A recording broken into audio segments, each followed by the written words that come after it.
Right now, the Trump administration is announcing a new regulation that will allow migrant families to be detained longer. Currently, migrant children cannot be held in federal custody in centers like the one you're seeing here longer than 20 days. The administration says the current rule forces officials to either release immigrant families together or to separate them, and one official says migrant families could exploit that loophole. Joining us now, CNN national correspondent Diane Gallagher. Diane, as you know, this is an administration that has not hesitated to increase restrictions along the border with the intention of deterring people from coming. I wonder if you find the administration's explanation of this credible based on your own reporting.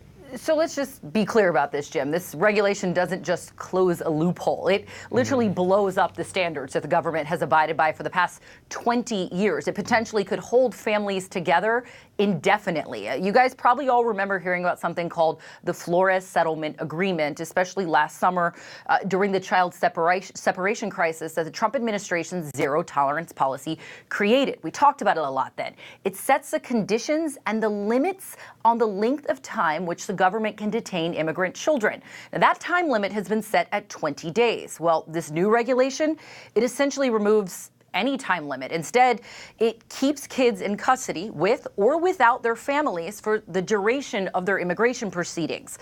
The regulation does this by giving the government the authority to use either state licensing or ICE detention standards, Immigration Customs Enforcement standards. Now, look, ICE currently operates 3 family facilities for undocumented people, and immigration proceedings can take a couple months or, in some cases, up to 5 years to be completed. Look, that's according to the acting DHS Secretary, Kevin McAleenan.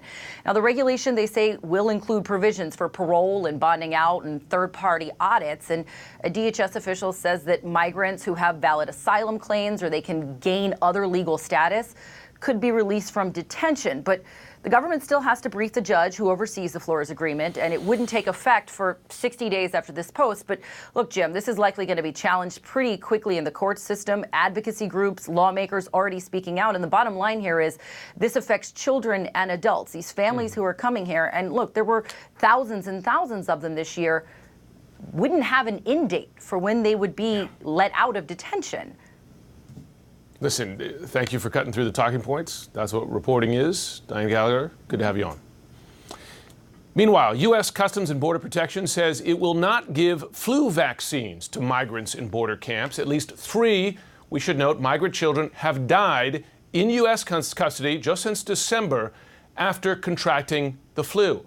Border officials say they made the decision because of the complexity of vaccination programs and the short amount of time migrants are in CBP custody. CBP is supposed to hold migrants for 72 hours or less, but they are often there longer.